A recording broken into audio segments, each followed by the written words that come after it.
Hi everyone, welcome back to my YouTube channel. You're watching Law by Nilay Kumar, and this is your mentor and educator Nilay Kumar. In this 15th lecture of the Constitution Law series, we'll be studying Article 20 Clause 2, which talks about principle of double jeopardy. ठीक है, तो अब हम लोग article 20 clause 2 क्या है, पहले उसका हम वर्बैटिम पढ़ते हैं. जब मैं वर्बैटिम शब्द का इस्तेमाल करता हूँ तो उसका क्या मतलब होता है, जो एक्चुअली किसी बेयर एक्ट में या फिर कॉन्स्टिट्यूशन में लिखा हो. अब एक चीज़ का आपको ध्यान देना है कि जब हम कॉन्स्टिट्यूशन की बात करते हैं तो कॉन्स्टिट्यूशन को हम कभी भी बेयर एक्ट नहीं बोलते हैं. कॉन्स्टिट्यूशन को हमेशा हम बोलते हैं कॉन्स्टिट्यूशन ऑफ इंडिया. लेकिन जैसे इंडियन कॉन्ट्रैक्ट एक्ट की बात करें या फिर law property transfer of property act की बात करें, ठीक है, तो ये सारे हमारे बेयर एक्ट्स हैं. तो इनके आप बेयर एक्ट्स खरीदते हो दुकानों से या लाइब्रेरी में आप बेयर एक्ट्स इनके इशू करवाते हो, ठीक है, उनको बेयर एक्ट्स बोलते हैं. लेकिन कॉन्स्टिट्यूशन को हमेशा हम कॉन्स्टिट्यूशन ही बोलते हैं, इसका कोई भी बेयर एक्ट नहीं होता है. Okay, so that was a small advice for all of you, for all the students who are in law schools right now. These are small tips which I'll be giving in each and every video. Coming back to Article 20 Clause 2, principle of double jeopardy. No person shall be prosecuted and punished for the same offence more than once. यहाँ पे prosecuted and punished ये एक पहला element है जिसका आपको ध्यान रखना है. ठीक है, ये एक पहला एलिमेंट है जिसका आपको ध्यान रखना है. और दूसरा है सेम ऑफेंस, जिस पे आपको ये हमारा दूसरा एलिमेंट है यहाँ पे. Okay, I don't have a writing pad और समथिंग लाइक दैट, तो please bear with my handwriting, and I will be saying a few things which are not written on the slide. So please make sure that whenever you're watching my videos, you have you have something to write with, right? Pen, pencil, paper, something, iPad, tablet, whatever. You just make sure that you keep taking down notes. This is like a proper lecture for each and every topic, and this is what I'm giving you free of cost here. Okay. So, no person shall be prosecuted and punished for the same offense more than once. कहने का क्या मतलब है, ये यहाँ पे किसी भी पर्सन को अगर प्रोसिक्यूट किया जा रहा है और उसको उस ऑफेंस के लिए पनिश किया जा रहा है, तो उसको सेम ऑफेंस के लिए दोबारा से प्रोसिक्यूट और पनिश नहीं किया जा सकता है. बात के समझ में आई. अब यहाँ पे कुछ हिडन चीज़ें हैं. हिडन चीज़ें क्या है, देखो, पहला एलिमेंट तो यहाँ पे जो ऑलरेडी विजिबल है वो ये है कि प्रोसिक्यूटेड एंड पनिश्ड. ठीक है, तो किसी पर्सन को प्रोसिक्यूट होना पड़ेगा और पनिश भी होना पड़ेगा. ठीक है, अक्विटल हो तब principle of double jeopardy apply नहीं होता है. और दूसरा एलिमेंट क्या है, same offence. Now coming on to what are the hidden elements here. Article 20 Clause 2 would be applicable only in criminal trials, criminal cases only, because prosecution और punishment की जब हम बात करते हैं तो वो सिविल केसेस में अप्लाई नहीं होता है. सिविल केसेस में सिविल ट्रायल होता है और उसमें पनिशमेंट नहीं होता है, उसमें कॉम्पनसेशन होता है या फिर ऑर्डर होता है टू डू और नॉट टू डू समथिंग. ठीक है, ऑफेंस की यहाँ पे बात की जा रही है, वो भी हमें ये बता रहा है कि यहाँ पे क्रिमिनल ट्रायल्स की बात हो रही है. मतलब इंडियन पीनल कोड या फिर अब हमारे पास भारतीय न्याय संहिता 2023 है. फिर आपके पास और भी स्पेशल एक्ट्स हैं, जैसे पॉक्सो हो गया, पॉश एक्ट हो गया. ठीक है, इस तरह के आपके एक्ट, पीएमएलए हो गया, पोटा हो गया, ये सारे ऐसे स्पेसिफिक पर्पसेस के लिए बनाए गए ये लेजिस्लेशंस. ठीक है, तो किसी भी इंसान को अगर प्रोसिक्यूट किया जा रहा है और उसको पनिश भी कर दिया गया है तो उसको सेम ऑफेंस के लिए दोबारा प्रोसिक्यूट और पनिश नहीं किया जा सकता है. नीमो डिबेट बिस वेक्सार, no man ought to be vexed twice. Vexed का बेसिकली क्या मतलब होता है, ये जो यहाँ पे वेक्स्ड लिखा है इसका मतलब होता है पनिश्ड ट्वाइस. तो यहाँ पे बेसिकली आप एग्जाम्पल ले सकते हो. मान लो आप और आपकी सिबलिंग की बात करते हैं. ठीक है, you are the elder sibling and you are playing with younger sibling. Let's say आपने यंगर सिबलिंग के साथ आप WWE खेल रहे हो. अब WWE में सबको पता है, हम सबने बचपन में खेला है WWE अपने छोटे भाई बहनों के साथ, राइट. अपने भाई बहनों के साथ में बहुत खेला है. तो उसमें हम क्या करते हैं, उठा के पटक देते हैं सामने वाले को. मान लो आपके उसमें छोटे भाई बहन को चोट लग गई. उसके लिए क्या हुआ, आपकी मम्मी से आपको डांट पड़ी और आपकी मम्मी ने आपको बोला कि आपको इसकी सज़ा ये मिलेगी कि आप एक हफ्ते के लिए टीवी नहीं देख सकते हो. ये हो गई आपकी पनिशमेंट. आपका ऑफेंस क्या था, वहाँ पे आपने अपने छोटे भाई या बहन को चोट लगा दी खेलते वक्त.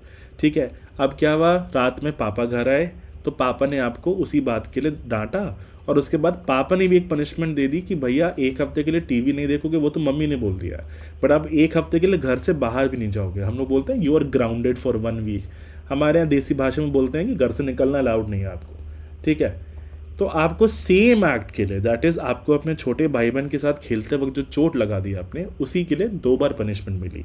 क्या आपको ये जस्टिफाइड लगता है? क्या आप यही बोलोगे कि ये क्या है, मम्मी ने भी डांट दिया, पापा ने भी डांट दिया, सेम चीज़ के लिए 2-2 बार मुझे क्यों सज़ा मिल रही है ना? अनजस्टिफाइड लगता है। वही है प्रिंसिपल ऑफ डबल जेपार्डी, यही कॉन्सेप्ट है। सेम चीज़ के लिए आपको 2 बार सज़ा नहीं मिल सकती है, आपको 2 बार वैक्स नहीं किया जा सकता, दैट इज़ पनिश नहीं किया जा सकता है। तो आर्टिकल 20 क्लॉज 2 में यही प्रिंसिपल ऑफ डबल जेपार्डी डाला गया है, ठीक है। इसके बाद हम बात करते हैं आर्टिकल, ये वाली स्लाइड में बाद में आऊँगा, डॉक्ट्रिन ऑफ ऑट्रिफिस acquit and doctrine of ऑट्रिफिस convict, ठीक है। एक्चुअली नहीं, इसको मैं आपको समझा ही देता हूँ। ऑट्रिफिस कन्विक्ट की जब हम बात करते हैं तो इसका मतलब होता है that you have been previously convicted, ठीक है, you have been previously convicted. ये आर्टिकल 20 क्लॉज 2 है, स्पेसिफिकली बता रहा हूँ, ओके। ऑट्रिफिस कन्विक्ट का मतलब होता है अपने प्रीवियसली आपको कन्विक्ट किया जाता है, कन्विक्ट मतलब पनिश किया जा चुका है। और ऑट्रिफिस अक्विट का मतलब होता है आपको प्रीवियसली ट्राई किया गया है, ट्रायल दोनों केस में होगा, यहाँ पे भी ट्रायल हो रहा है, यहाँ पे भी ट्रायल हो रहा है, लेकिन ट्रायल के साथ यहाँ ऑट्रिफिस अक्विट में ट्रायल के साथ क्या हो रहा है, आपको अक्विट किया जा रहा है, मतलब आपको बाइज्जत बरी किया जा रहा है। आपने हिंदी या फिर अपने हिंदी मूवीज़ में देखा होगा, आपको बाइज्जत बरी किया जाता है, मतलब आपको अक्विट किया जा रहा है, you have been acquitted of all the charges, all the accusations, ठीक है। The prosecution could not prove your guilt, right. Unconvict का मतलब होता है कि आपको आपका गिल्ट प्रूव कर दिया प्रोसिक्यूशन ने और आपको उसके लिए पनिशमेंट मिलेगी।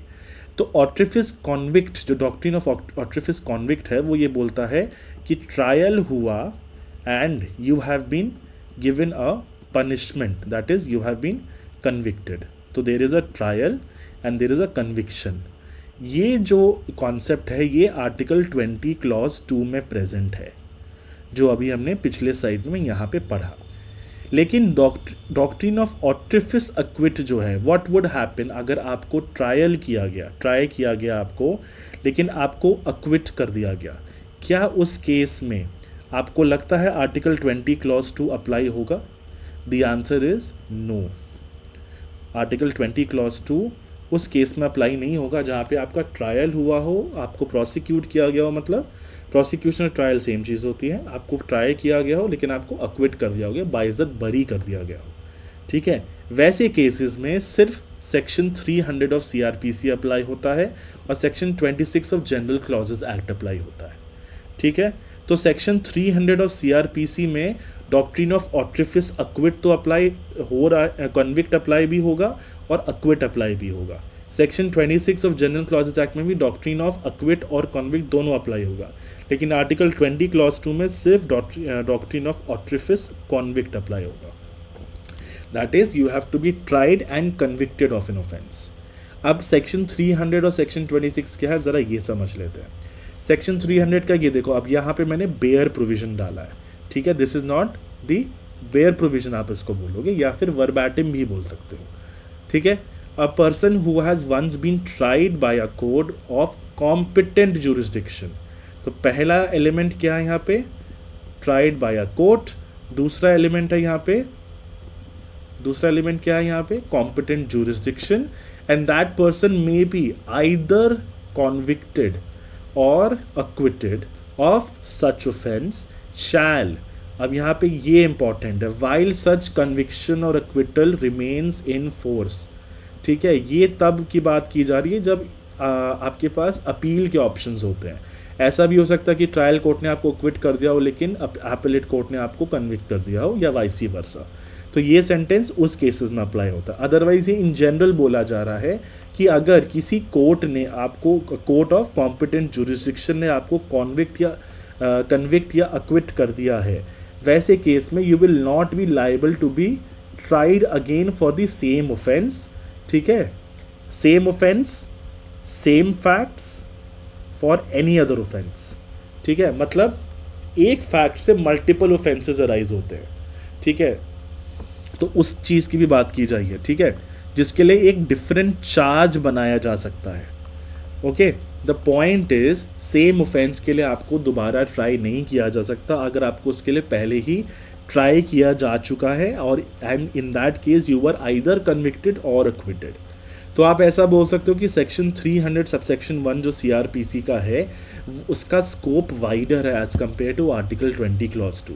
आर्टिकल 20 क्लॉज 2 का डिफेंस आप तभी ले सकते हो, प्रिंसिपल ऑफ डबल जेपार्डी का डिफेंस आप तभी ले सकते हो जब आपके पास कन्विक्शन हो प्रीवियस प्रोसीडिंग में, बट यहाँ पे आप तब ले सकते हो जब आपके पास अक्विटल भी हो। ठीक है, तो 300 सबसेक्शन 1 का आप कह सकते हो एम्बिट वाइडर है।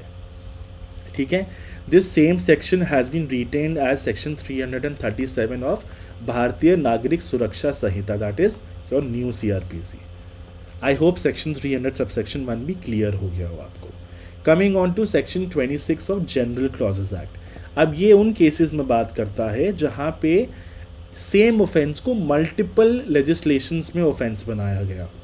ठीक है, वेयर एन एक्ट और omission constitutes an offence under 2 और मोर एनैक्टमेंट्स, right, then in that case the offender shall be liable to be prosecuted and punished under either or any of those enactments but shall not be liable to be punished twice for the same offense।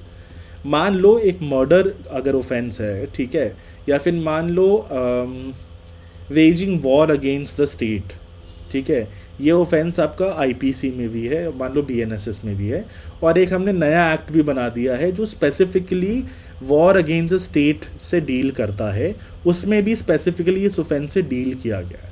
या फिर अगर आप POCSO का example ले लो, POCSO में क्या है, POCSO में अगर एक माइनर गर्ल के साथ रेप होता है तो वो पॉक्सो में स्पेसिफिक ऑफेंस है, प्लस सेक्शन 376 ऑफ आईपीसी में भी वो ऑफेंस है। बट क्या उसके लिए आपको दोनों के लिए ट्राई किया जाएगा और दोनों के लिए अलग अलग पनिश किया जाएगा? The answer is no. Why? Because section 26 इस चीज़ को बार करता है। आई होप आपको सेक्शन 26, सेक्शन 300 सबसेक्शन 1 और आर्टिकल 20 क्लॉज 2 क्लियर हो गया हो। अब हम कुछ 2 केस लॉज देखेंगे, उसके बाद एक क्वेश्चन करेंगे और उसके बाद समराइज करेंगे and we'll end this video. Okay, Maqbool Hussain versus state of Bombay 1953 का सुप्रीम कोर्ट का केस है। इसमें क्या हुआ था, बेसिकली एक बंदा था मकबूल हुसैन करके, who is the appellate here in this case, right? He came with certain amount, he was found in possession of certain amount of gold। उसके बाद जो गोल्ड था, जितना अमाउंट था, वो लॉ के अगेंस्ट था, ठीक है, that was in violation of the same law. तो कस्टम्स अथॉरिटी के पास पावर थी एक डिपार्टमेंटल प्रोसीडिंग के हिसाब से उसको प्रोसिक्यूट करना। कस्टम्स अथॉरिटी ने प्रोसिक्यूट किया और उसको पनिश किया as whatever case. But एक चीज़ का ध्यान रखना है कि कस्टम्स अथॉरिटी जो थी वो एक कोर्ट या ट्रिब्यूनल नहीं था, ठीक है, कोई कोर्ट या ट्रिब्यूनल नहीं थी। जैसे कंपनीज एक्ट के अंडर में वी हैव ट्रिब्यूनल्स, वो एक प्रॉपर प्रोसीडिंग्स मानी जाती है, वो डिपार्टमेंटल प्रोसीडिंग्स नहीं होगी। बट इस केस में कस्टम्स अथॉरिटी ने जो किया था उसको डिपार्टमेंटल प्रोसीडिंग्स मानी जाएगी, बिकॉज उसका कोई भी क्रिमिनल एप्लीकेशन नहीं था, ठीक है, कोई पनिशमेंट नहीं थी उसमें। ठीक है, उसके बाद क्या हुआ, सेम ऑफेंस के लिए, मतलब उसने जो ऑफेंस कमिट किया उसके लिए क्रिमिनल कोर्ट के सामने उसका ट्रायल चला and he was prosecuted and punished. तो उसने डिफेंस लिया सुप्रीम कोर्ट के सामने, उसने अपील फाइल की that article 20 clause 2 is being violated, principle of double jeopardy यहाँ पे अप्लाई होना चाहिए। तो सुप्रीम कोर्ट ने सीधी सी एक बात कही, departmental proceedings are independent of trial by a judicial court और ट्रिब्यूनल। तो अब आपको एक हिडन एलिमेंट यहाँ पे और मिल गया। क्या है आपका एक हिडन, तीसरा हिडन एलिमेंट आपका क्या था यहाँ पे, that it is a criminal trial, ठीक है, क्रिमिनल ट्रायल है। ओके, चौथा हिडन एलिमेंट आपको क्या मिला यहाँ पे, it has to be a court of competent jurisdiction, ठीक है, ये हो गया आपका चौथा हिडन एलिमेंट आर्टिकल 20 क्लॉज 2 में। तो 4 एलिमेंट्स यहाँ पे मिले हैं। पहला, there must be a prosecution as well as punishment. दूसरा, it must be for the same offence. तीसरा, it must happen, article 20 clause 2 applies only in cases of criminal trial and not civil cases. चौथा, the prosecution and the punishment must be by a court of competent jurisdiction. Clear? ये 4 चीज़ें हमने यहाँ पे article 20 clause 2 में elements है, 2 visible elements है, 2 invisible elements है, ठीक है। तो ये आपका हो गया मकबूल हुसैन। मकबूल हुसैन का केस हमेशा याद रखना, ये इसका लैंडमार्क केस लॉ है। इनफैक्ट इस टॉपिक में लैंडमार्क केस लॉ यही है। दूसरा जो एक कलावती वाला केस है, ये एक बहुत जनरल केस लॉ है, बट यहाँ पे मेन प्रिंसिपल जो होगा that is article 20 clause 2 would not apply as there was no punishment for the offence at the earlier prosecution. ठीक है, बेसिकली क्या होता है एक्चुअली इसमें क्या हुआ था, इसमें ना ट्रायल हुआ, ट्रायल होने के बाद उसको अक्विट कर दिया गया। अब स्टेट प्रोसिक्यूशन होता है तो स्टेट अपील फाइल करेगा, उसके बाद it's a matter of right. तो स्टेट ने हाई कोर्ट के साथ शिमला हाई कोर्ट के सामने अपील फाइल की। तो अब जो कलावती जी हैं वो बोल रही हैं, I don't know the gender of the person. ठीक है, the appellant herein is saying कि भैया ये तो डबल जेपार्डी हो गया, principle of double jeopardy apply होना चाहिए बिकॉज मेरा आर्टिकल 20 क्लॉज 2 वायलेट हो रहा है, और क्योंकि हाई कोर्ट ने उसको कन्विक्ट कर दिया। ठीक है, तो यही बोल रहा है कि सेम ऑफेंस के लिए मुझे अक्विट किया गया, आप कन्विक्ट कर दिया गया, तो डबल ट्रायल हो गए। तो सुप्रीम कोर्ट ने बोला no, appeal appellate proceedings are basically a continuation of the original trial only. ठीक है, तो उसको डबल जेपार्डी हम नहीं बोल सकते। अब आता है हमारा the learning curve. This is something that new I have added. I will try to put a question ताकि आपको कॉन्सेप्ट और क्लियर हो सके।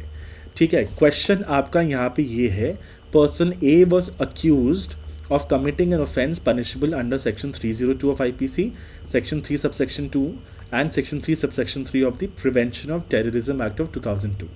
The question here is, can he be prosecuted and tried for each offence separately, or will that amount to violation of article 20 clause 2? मैंने आपके लिए section 302 यहाँ पे डाल दिया है आईपीसी का, सेक्शन 3 सबसेक्शन 2 ऑफ पोटा भी डाल दिया है मैंने, सेक्शन 3 सबसेक्शन 3 नहीं डाला है, but that is also very similar to what is written in section 3 subsection 2।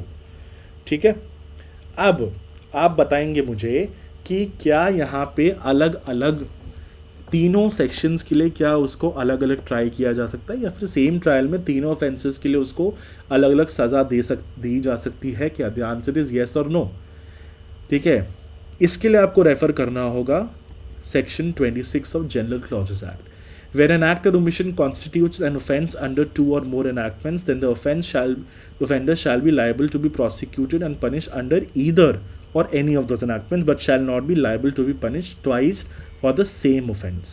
ठीक है, तो सेक्शन 26 बेसिकली बार कर रहा है कि अगर एक ही ऑफेंस को मल्टीपल इनैक्टमेंट्स में डाला गया है तो आप किसी एक इनैक्टमेंट के अंदर उसको पनिश करोगे, मल्टीपल इनैक्टमेंट्स के अंदर नहीं पनिश करोगे। ठीक है, लेकिन अब आपको एक चीज़ का ध्यान देना है, मैंने यहाँ पे ये अंडरलाइन किया, ये सर्कल किया मैंने, क्यों सर्कल किया मैंने, यहाँ लिखा है सेम, सिमिलर नहीं। There is a term same offence, ठीक है, और एक होता है सिमिलर ऑफेंस। ठीक है, सेम ऑफेंस होता है और एक सिमिलर ऑफेंस होता है। आर्टिकल 26 सेम ऑफेंसेस के ऊपर मल्टीपल ट्रायल्स को बैन करता है, सिमिलर ऑफेंसेस को नहीं करता है। Now let us come back to the question. Section 302 punishment for murder है। क्या ये बोला जा रहा है कि मर्डर किस सिचुएशन में? ये इन जनरल मर्डर को बोल रहा है कि पनिशेबल है। लेकिन सेक्शन 3 सबसेक्शन 2 ऑफ पोटा पढ़ोगे तो आपको लिखेगा whoever commits a terrorist act. तो पोटा के अंडर में एक टेररिस्ट एक्ट क्या होता है वो पहले बताया गया है, वो आपको डेफिनेशन वाले क्लॉज में मिल जाएगा। तो यहाँ पे मर्डर है, has resulted in the death of any person. ठीक है, वो डेथ है यहाँ पे भी इन्वॉल्व है और डेथ यहाँ पे भी इन्वॉल्व है, दोनों केस में है। लेकिन यहाँ पे एक टेररिस्ट एक्ट होना ज़रूरी है, यहाँ पे ऐसा कुछ भी नहीं है। ठीक है, सेक्शन 3 सबसेक्शन 2 ऑफ पोटा में टेररिस्ट एक्ट होना इम्पॉर्टेंट है, लेकिन सेक्शन 302 ऑफ आईपीसी में वो इन्वॉल्व नहीं है। इसलिए these are similar offences but not same offences. Both of these offences are different in nature but have some similar ingredients. हर ऑफेंस के इंग्रेडिएंट्स होते हैं। आपने जब आईपीसी पढ़ा होगा, अगर नहीं पढ़ा है तो जब भी आप पढ़ेंगे तो आईपीसी में हमेशा हम लोग हर ऑफेंस के इंग्रेडिएंट्स की बात करते हैं। ठीक है, हर ऑफेंस के इंग्रेडिएंट्स आइडेंटिफाई किए जाते हैं और देखा जाता है कि हर इंग्रेडिएंट सेटिस्फाई हो रहा है कि नहीं हो रहा है। अगर हो रहा है तभी हम बोलते हैं that the person is liable under that offence, for that offence. ठीक है, इस केस में इंग्रेडिएंट्स कुछ सिमिलर है। क्या सिमिलर है? डेथ सिमिलर है, लेकिन क्या सारे इंग्रेडिएंट्स सेम है? The answer is no. आपको पोटा वाले एक्ट में दिखेगा कि टेररिस्ट एक्ट होना एक एडिशनल इंग्रेडिएंट है. Section 302 of IPC additional ingredient नहीं है. ठीक है, वहाँ पे कोई एडिशनल इंग्रेडिएंट नहीं है. इसलिए the answer is that yes, the person can be prosecuted and tried for each offense separately. He can be punished, person A can be punished for each offense separately. ठीक है, this is the final summary of the entire video. Essentials of Article 20 Clause 2. I'll just read it out to you and you'll get everything. हमने जितना भी पढ़ा है सब कुछ revise हो जाएगा अभी. Article 20 Clause 2 will not apply if the person was prosecuted but acquitted. ठीक है, doctrine of ऑट्रिफिस convict. One must be prosecuted and punished both in the previous proceedings. Okay, then number 2, the offence must be the same for which the person was prosecuted and punished. Third, the trial must happen before a judicial court और tribunal. Departmental proceedings will not amount to a trial. Maqbool Hussain का case. And fourth is actually the answer to the this question. ये जो learning curve में मैंने आपको question दिया है, इस क्वेश्चन का आंसर आपका यहाँ पे पॉइंट नंबर 4 है. When there are two distinct offences, murder and terrorist act which is leading to death of a person. ठीक है, two distinct offences made up of different ingredients but have some overlapping features. Overlapping feature क्या था? Death of the person. ठीक है, in that case a person can be prosecuted and punished for each of them severally. तो इस case में आपका general clauses act का section 26 apply नहीं होगा. Okay, so this is it for this video. Thank you for watching this video. Don't forget to like, comment your doubts or anything. I would love to have some appreciation also on the post, in the comment section below. And if you have any doubts or if you have any suggestions for me, please put that down in the comment section below, and you can contact me through any of these social media platforms. So this is it for this video. In the next video we'll be continuing with Article 20 Clause 3, that is principle of protection from self-incrimination, right? So thank you and have a good day. I'll see you in the next video.